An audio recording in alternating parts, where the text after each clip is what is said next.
एक ऐसी रहस्यमयी दुनिया जिसका विज्ञान आज के मॉडर्न साइंस के लिए भी एक पहेली है। आज हम उसी पाताल लोक की उस महागाथा के पन्ने पलटेंगे जिसे सुनकर आपके रोंगटे खड़े हो जाएंगे और आप सोचने पर मजबूर हो जाएंगे कि क्या सच में हमारे पैरों के नीचे एक और दुनिया सांस ले रही है। इस महागाथा की शुरुआत होती है द्वापर युग में, महाभारत के आदि पर्व से। ये वो समय था जब धरती के सर्वश्रेष्ठ धनुर्धर पांडुपुत्र अर्जुन अपने ही बनाए एक नियम के कारण 12 वर्ष के कठोर वनवास और ब्रह्मचर्य व्रत का पालन कर रहे थे। एक ऐसा योद्धा जिसने अपने बाहुबल से देवताओं तक को अचंभित कर दिया था, वो राजसी वस्त्र त्याग कर एक सन्यासी की भांति वनों और तीर्थों में भटक रहा था। इसी तीर्थ यात्रा के दौरान अर्जुन हिमालय की तलहटी में बसे एक बेहद पवित्र और रहस्यमयी स्थान पर पहुंचे, गंगा द्वार, जिसे आज हम हरिद्वार के नाम से जानते हैं। वो एक बेहद शांत और रहस्यमयी रात थी। आसमान में तारे चमक रहे थे, लेकिन धरती पर एक अजीब सी निस्तब्धता छाई हुई थी। चारों तरफ एक गहरा सन्नाटा था जिसे सिर्फ मां गंगा के तेज बहाव की कलकल करती आवाज ही तोड़ रही थी। उस रात की हवा में एक अजीब सा भारीपन था, जैसे प्रकृति खुद किसी बहुत बड़ी घटना के होने का इंतजार कर रही हो। अर्जुन, जिनका रोम रोम ईश्वर की भक्ति और तपस्या की अग्नि से तप रहा था, उन्होंने अपने पापों के शुद्धिकरण और ध्यान के लिए उस आधी रात में ही गंगा की शीतल और तेज जलधारा में उतरने का फैसला किया। उन्होंने अपने वस्त्र किनारे रखे और आंखें बंद करके उस बर्फीले पानी में एक गहरी डुबकी लगाई। लेकिन जैसे ही अर्जुन का सिर पानी के भीतर गया, कुछ ऐसा हुआ जिसकी कल्पना उस महान योद्धा ने सपने में भी नहीं की थी। जल के भीतर एक गहरी शांति होनी चाहिए थी, लेकिन अचानक अर्जुन को महसूस हुआ जैसे किसी बेहद विशाल और अदृश्य शक्ति ने उनके पैरों को जकड़ लिया है। ये कोई मगरमच्छ या साधारण जलचर नहीं था। ये एक ऐसा बल था, एक ऐसा खौफनाक खिंचाव था जिसके सामने एक झटके में अर्जुन की सारी शारीरिक ताकत शून्य हो गई। दुनिया का वो सर्वश्रेष्ठ योद्धा जिसके बाहुपाश से बड़े बड़े महारथी नहीं छूट पाते थे, वो पानी के अंदर एक तिनके की तरह असहाय महसूस कर रहा था। वो रहस्यमयी शक्ति अर्जुन को गंगा की अथाह गहराई में नीचे और नीचे खींचती जा रही थी। पानी के अंदर अब घोप अंधेरा छा चुका था। सतह की रोशनी बहुत पीछे छूट गई थी।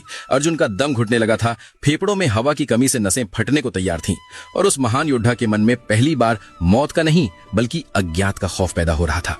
क्या ये उनका अंत था? क्या गंगा की गहराइयों में उनकी समाधि बन जाएगी?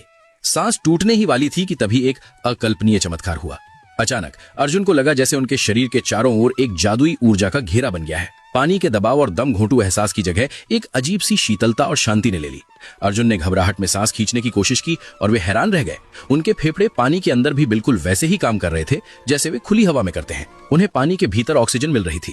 ये कोई प्राकृतिक घटना नहीं थी। ये पाताल लोक की राजकुमारी नाग कन्या उलूपी का बिछाया हुआ एक बेहद उन्नत और मायावी जाल था। उलूपी के उस जादुई लेप और तंत्र मंत्र ने अर्जुन के शरीर को पानी के अनुकूल बना दिया था। अब अर्जुन डूब नहीं रहे थे, बल्कि एक ऐसी यात्रा पर जा रहे थे जो उन्हें इंसानी दुनिया की हदों के पार ले जाने वाली थी। कुछ ही पलों बाद वो रहस्यमयी खिंचाव रुक गया। अर्जुन को महसूस हुआ कि वे अब पानी में नहीं हैं, बल्कि उनके पैर किसी ठोस जमीन पर टिके हैं। उन्होंने धीरे धीरे अपनी आंखें खोली। जैसे ही उनकी पलकें झपकी, उनके सामने जो दृश्य था उसने अर्जुन के दिमाग के सारे तार हिलाकर रख दिए। अर्जुन को लगा था कि वे किसी अंधेरी, गीली और दमघोटू गुफा में होंगे या शायद किसी भयानक नर्क में, लेकिन उनकी आंखें एक ऐसी विशालकाय, सूखी और चमकती हुई जगह पर खुली जिसकी कोई सीमा नजर नहीं आ रही थी। जब उन्होंने अपना सिर ऊपर उठाया तो वहां कोई नीला आसमान या बादल नहीं थे, बल्कि ऊपर एक अनंत गुफा की छत थी जो किसी अद्भुत धातु की तरह चमक रही थी। लेकिन जो बात सबसे ज्यादा चौंकाने वाली थी वो थी वहां की रोशनी। वहां ना तो कोई सूरज था जो दिन कर सके और ना ही कोई चांद जो रात को रोशन करे। फिर भी वो पूरी जगह दोपहर की चिलचिलाती धूप से भी ज्यादा उज्जवल थी। ये कोई आग या मशालों की रोशनी नहीं थी, बल्कि एक बेहद ठंडी, आंखों को सुकून देने वाली और रहस्यमयी नीली सफेद चमक थी। यह कल्पनीय उजाला वहां बनी गगनचुंबी इमारतों, महलों की छतों और वहां मौजूद नागों के सिर पर जड़ी विशालकाय नागमणियों से आ रहा था। शास्त्रों का वो सत्य अब अर्जुन की आंखों के सामने था जिसे इंसान समझ नहीं पाए थे। वे मणियां कोई साधारण चमकदार पत्थर नहीं थीं। वे एक प्रकार का अनंत ऊर्जा का स्रोत थीं, कुछ ऐसा जिसे आज का विज्ञान कोल्ड फ्यूजन या रेडियो एक्टिव इल्यूमिनेशन कह सकता है। वे मणियां बिना एक भी कतरा गर्मी पैदा किए पूरे के पूरे अंडरग्राउंड साम्राज्य को एक समान रोशनी से नहला रही थीं। वहां कोई परछाई नहीं बन रही थी, कोई अंधकार का कोना नहीं था। अर्जुन उस नजारे को देखकर पूरी तरह स्तब्ध थे। उनके मन में पाताल को लेकर जो नर्क का भ्रम था वो एक ही पल में चकनाचूर हो गया था। उन्होंने अपने बड़े भाई युधिष्ठिर के लिए मयासुर द्वारा बनाए गए जादुई इंद्रप्रस्थ को देखा था। उन्होंने हस्तिनापुर के वैभवशाली महल देखे थे, लेकिन पाताल लोक के उस आर्किटेक्चर के सामने धरती के वे सबसे महान शहर किसी झुग्गी झोपड़ी की तरह लग रहे थे। वहां की सड़कें रत्नों से जड़ी थीं, हवा में एक अलौकिक सुगंध तैर रही थी और हर एक चीज इतनी परफेक्ट और स्वच्छ थी कि देवताओं का स्वर्ग भी फीका पड़ जाए। ये डरने की जगह नहीं थी, ये तो वास्तुकला, विज्ञान और सौंदर्य का वो चरम शिखर था जहां तक इंसानी बुद्धि कभी पहुंच ही नहीं सकती थी। दुनिया के सर्वश्रेष्ठ योद्धा को अब समझ में आ रहा था कि वो अपहरण करके किसी काल कोठरी में नहीं लाया गया है, बल्कि उसे ब्रह्मांड के सबसे उन्नत और रहस्यमयी साम्राज्य के बीचों बीच लाकर खड़ा कर दिया गया है। और अब इस अलौकिक दुनिया के असली राज खुलने बाकी थे। अर्जुन अभी उस अलौकिक दृश्य को देखकर स्तब्ध ही थे कि तभी उनके कानों में किसी के कदमों की हल्की आहट पड़ी। उन्होंने पलटकर देखा तो उनके सामने एक स्त्री खड़ी थी। बचपन से कहानियों में अर्जुन ने नागों के बारे में जो सुन रखा था कि वे खूंखार, डरावने और विषैले होते हैं, वो छवि एक ही पल में धरी की धरी रह गई। उनके सामने कोई डरावनी नागिन नहीं, बल्कि एक बेहद खूबसूरत, तेजस्विनी और दिव्य लावण्यमयी स्त्री खड़ी थी। उसके चेहरे पर एक अजीब सी शांति और आंखों में ब्रह्मांड का गहरा ज्ञान झलक रहा था।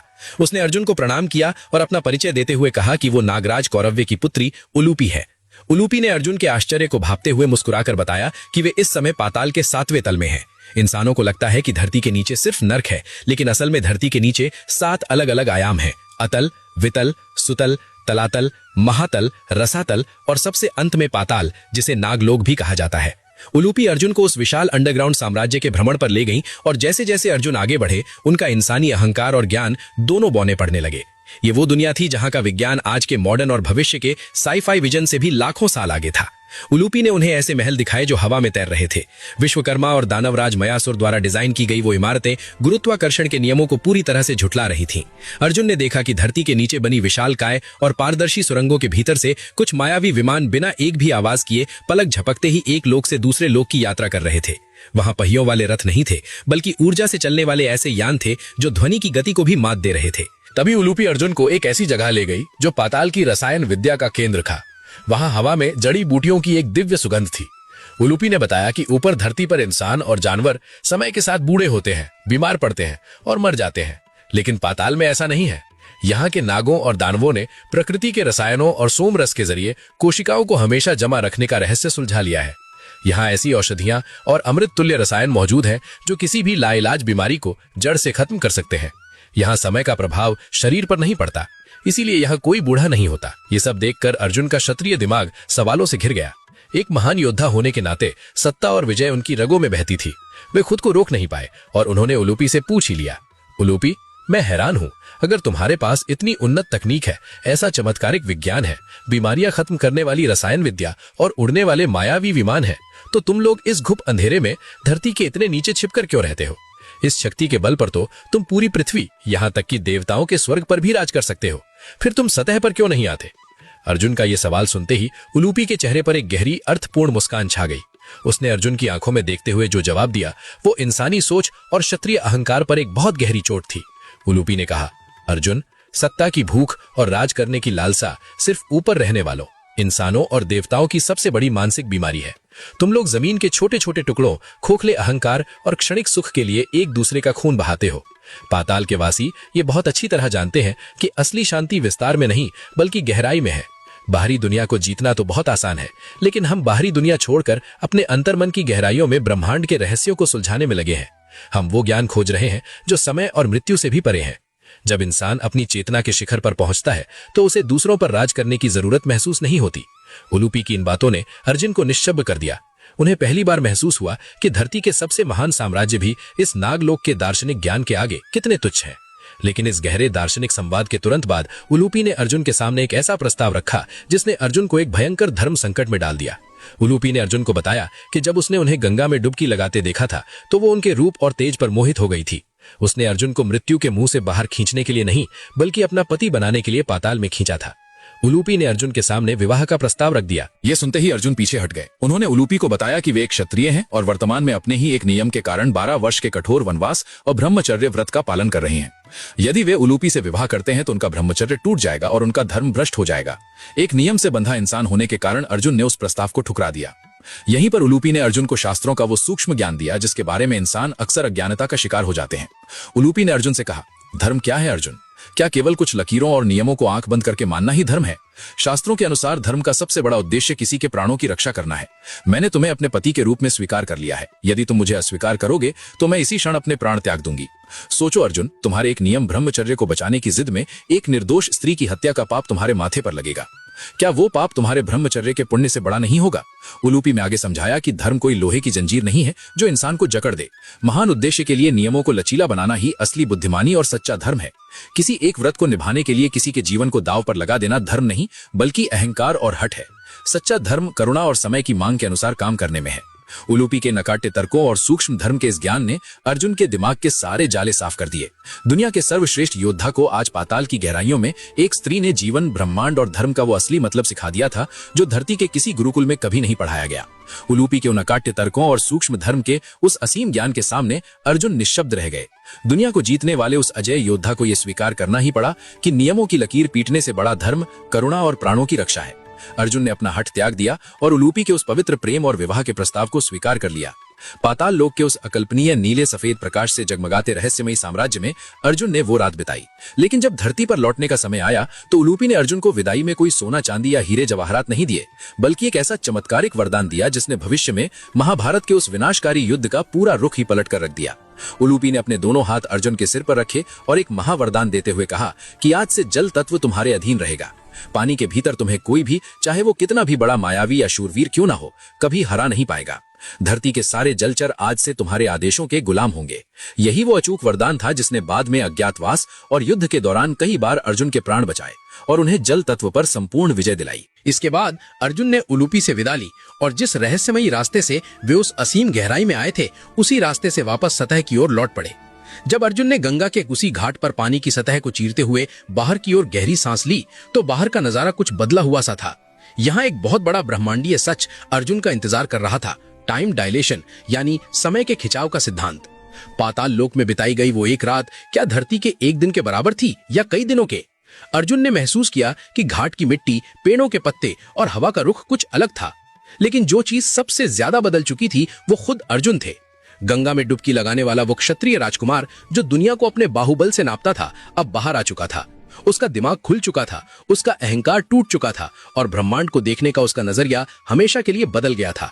वो जान चुका था कि असली ताकत हथियारों में नहीं बल्कि चेतना की गहराई में है। अब आप सोच रहे होंगे कि क्या ये सिर्फ एक पौराणिक कथा है? दर्शकों, अब समय आ गया है इस रहस्य को आज के युग यानी कलयुग से जोड़ने का। आज की आधुनिक दुनिया में विज्ञान हॉलो अर्थ थ्योरी यानी खोखली पृथ्वी के सिद्धांत पर लगातार बहस कर रहा है।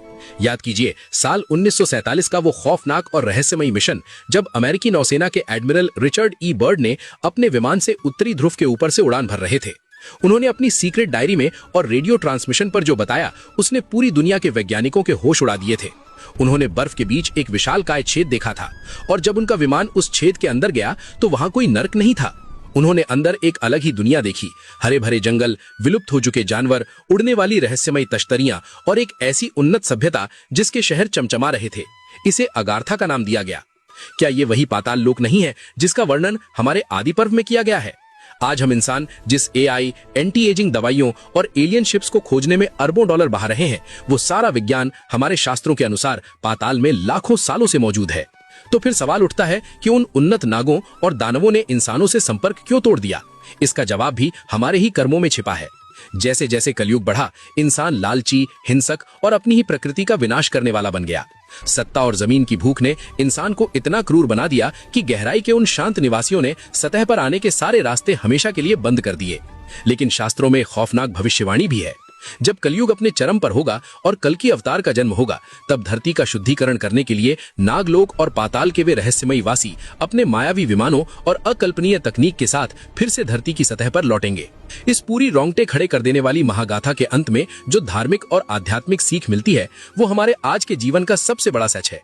हम इंसान हमेशा भगवान को, शांति को और चमत्कार को खोजने के लिए ऊपर आसमान की तरफ, स्वर्ग की तरफ हाथ जोड़कर देखते हैं, लेकिन हमारे शास्त्र चीख चीख कर कहते हैं कि ब्रह्मांड का सबसे बड़ा खजाना, असली ज्ञान और सबसे कीमती नागमणि ऊपर नहीं बल्कि अंधकार के भीतर गहराई में छिपी है। ये पाताल लोक सिर्फ धरती के नीचे नहीं है, ये हमारा खुद का अवचेतन मन है। जो चीज हमें बाहर से सबसे ज्यादा डरावनी, अंधकारमयी और मुश्किल लगती है, चाहे वो हमारे जीवन का संघर्ष हो, हमारा डिप्रेशन हो या हमारे सबसे गहरे डर हो, उसी अंधकार के भीतर उतर कर ही हमें जीवन के सबसे कीमती रत्न मिलते हैं। अर्जुन की तरह जो इंसान अपने डर रूपी नर्क में गहराई तक गोता लगाने का साहस रखता है, वही असली ज्ञान की मणियों से रोशन होकर वापस लौटता है। जीवन का खजाना आसमान में नहीं, आपकी अपनी गहराई में छिपा है। बस आपके पास उस अज्ञात अंधेरे में उतरने का साहस होना चाहिए।